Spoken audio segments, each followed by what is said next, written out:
Om Swastiastu, selamat pagi anak-anak. Nah, kita berjumpa kembali dalam pembelajaran pendidikan agama Hindu dan budi pekerti. Nah, pada pertemuan hari ini kita akan membahas tentang Upaweda. Nah, sebelum kita lanjut pada pembelajaran, kita sebagai umat Hindu dalam melakukan suatu hal, kita terlebih dahulu berdoa. Nah, untuk itu mari kita berdoa terlebih dahulu sebelum kita memulai pembelajaran. Om Awigenam Astu Namasidam. Om Sidirastu Tat Astu Swaha. Anak-anak, untuk hari ini ya, pada pertemuan pertama kita ini, Ibu harapkan anak-anak sudah siap dalam mengikuti pembelajaran untuk hari ini, baik itu buku paket, buku catatan, buku latihan, semua anak-anak sudah mempersiapkan hal tersebut. Nah, anak-anak, pertama kita membahas tentang pengertian Upaweda. Ya, seperti yang anak telah ketahui bahwa semua ajaran agama Hindu bersumber dari Weda. Dalam bentuk pelaksanaannya sering dijumpai perbedaan, namun semuanya itu tetap dijiwai oleh kitab suci Weda. Dalam sloka Manawa Dharma Sastra bab 2 ayat 10, terjemahannya yang dimaksud dengan Sruti ialah Weda dan dengan Semerti adalah Dharma Sastra. Kedua macam pustaka suci ini tak boleh diragukan kebenarannya karena keduanya itulah sumber Dharma. Nah, sloka tersebut ya, Weda Sruti maupun Weda Semerti tidak boleh diragukan ajarannya. Kedua kitab tersebut merupakan sumber dari ajaran Dharma atau kebenaran. Nah, untuk Upaweda ini adalah bagian dari Weda Semerti ya, yang dimana Upaweda ini terdiri dari dua kata, yaitu Upa dan Weda. Nah, anak-anak, Upaweda berasal dari bahasa Sanskerta ya. Nah, kata upa artinya adalah dekat. Sedangkan Weda artinya adalah pengetahuan suci atau kitab suci. Kemudian dilihat dari pengertian secara etimologi bahwa Upaweda berarti dekat dengan pengetahuan suci. Weda adalah sumber kebenaran dalam ajaran agama Hindu.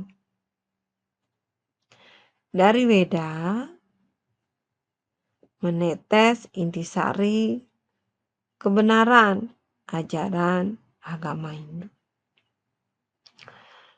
Weda dijadikan pedoman oleh umat Hindu di dalam menjalankan kehidupannya. Ya, umat Hindu sangat menghargai kitab suci karena dapat memberikan jaminan untuk mencapai alam kebahagiaan, yaitu surga atau kebebasan yang sering disebut dengan moksa.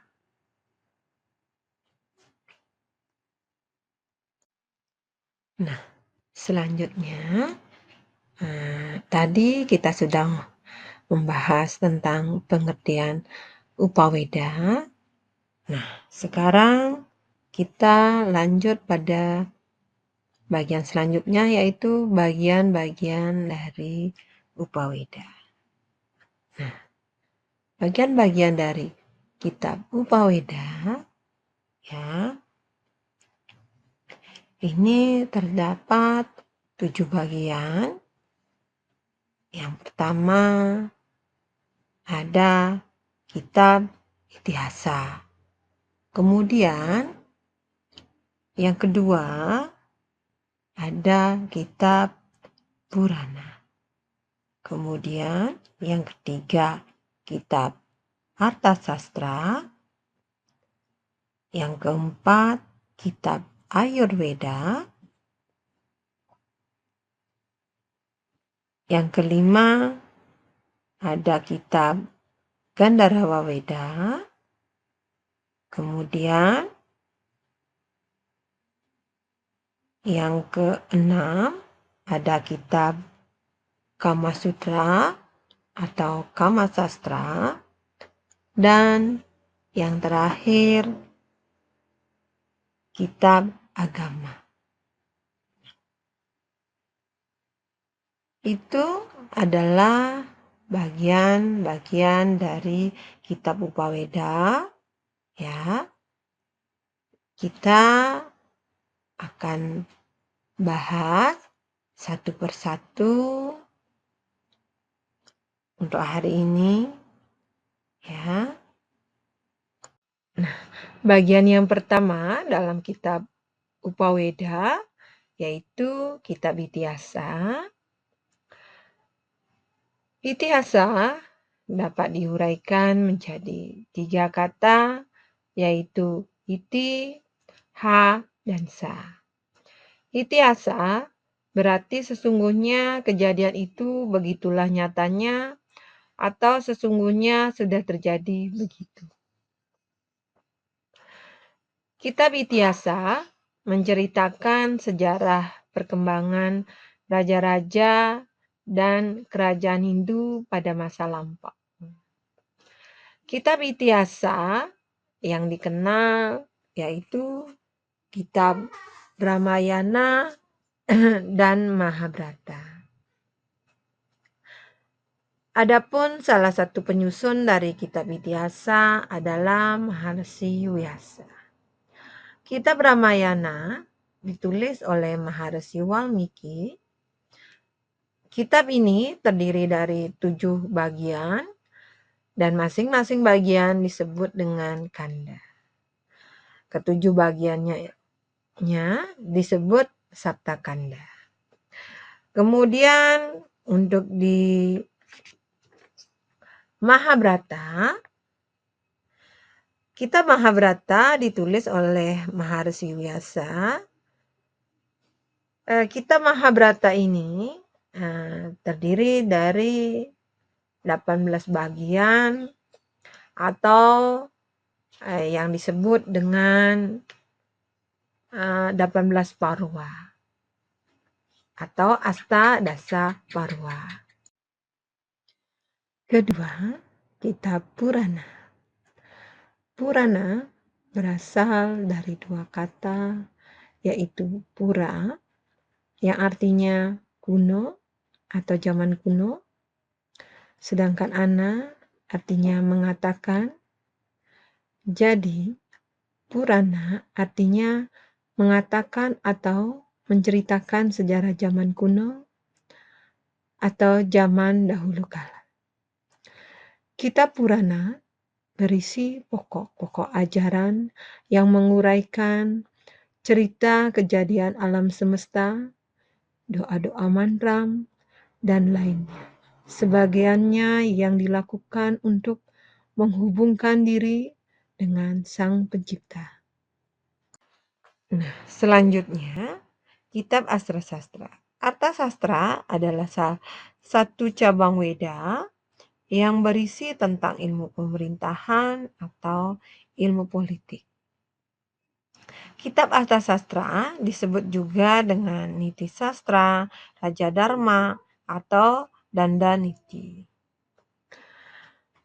Penyusun dari Kitab Arta-sastra atau yang menulisnya adalah Kautilya atau yang disebut dengan nama Chanakya. Kitab Ayurveda. Kitab Ayurveda adalah salah satu cabang Weda yang berisi tentang ilmu kesehatan atau ilmu kedokteran. Kitab ini bersumber pada Weda dan kitab Upaweda sendiri bersumber pada Weda Smriti. Nah, kitab Ayurveda ini menurut isinya dapat dikelompokkan menjadi 8 bidang ilmu, yaitu Salya tentang ilmu bedah, Salkya tentang ilmu penyakit, Kayakista tentang ilmu obat-obatan, Buta Widya tentang ilmu psikoterapi, Kaumara Britya tentang ilmu pendidikan anak-anak, Agada Tantra yaitu ilmu psikologi, Rasayama Tantra tentang ilmu mujizat, dan yang terakhir Wajikarana menguraikan tentang ilmu jiwa remaja. Kitab Gandhara Weda. Kitab Gandhara Weda adalah cabang Weda yang menguraikan ilmu seni dan budaya. Gandhara Weda sangat erat kaitannya dengan Samaweda. Sebagai kelompok Upaweda, Gandhara Weda menduduki tempat yang penting. Beberapa contoh yang termasuk Gandhara Weda diantaranya adalah Natya Wedagama, Natya Sastra, Dewa Dasasa Sri, Rasaranawa, Rasaratnasa Musjaya. Kitab Kama Sutra. Nah, kitab Kama Sutra adalah kitab yang menguraikan hal yang berkaitan dengan asmara, seni, atau yang berkaitan dengan rasa indah. Dalam kitab ini dijelaskan bahwa segala sesuatu yang tercipta dari keindahan atau seni ini harus mempunyai tujuan sebagai bakti kepada Yang Widiwasa, sehingga akan bernilai positif dan terarah sesuai dengan tuntunan dalam kitab Kama Sutra. Kitab agama, di samping kitab Weda sebagai sumber kebenaran, agama Hindu juga berpegang pada kitab agama yang sama-sama menekankan pada kebenaran. Agama Hindu mengenal adanya 4 zaman, yaitu zaman Kerta atau Satya Yuga, Treta Yuga, Dwapara Yuga, dan Kali Yuga.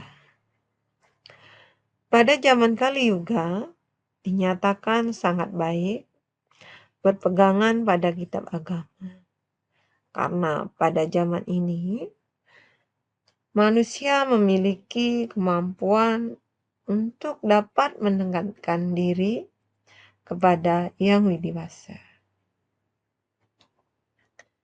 Berdasarkan teori ajaran relativitas menyatakan bahwa tiap yuga ada kecenderungan tertentu, terutama mengenai kemampuan, dan sifat-sifat manusia. Oleh karena itu, pedoman dan pegangannya pun berbeda-beda.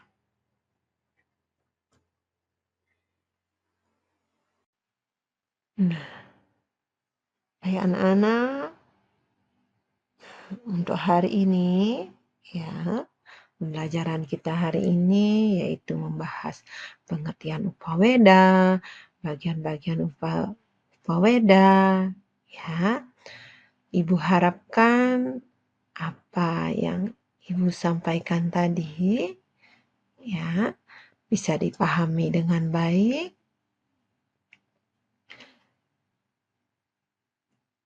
Untuk anak-anak, ya. Nah, untuk pertemuan selanjutnya, kita akan membahas tentang kedudukan upaweda dalam weda. Itu untuk pertemuan minggu depan. Nah,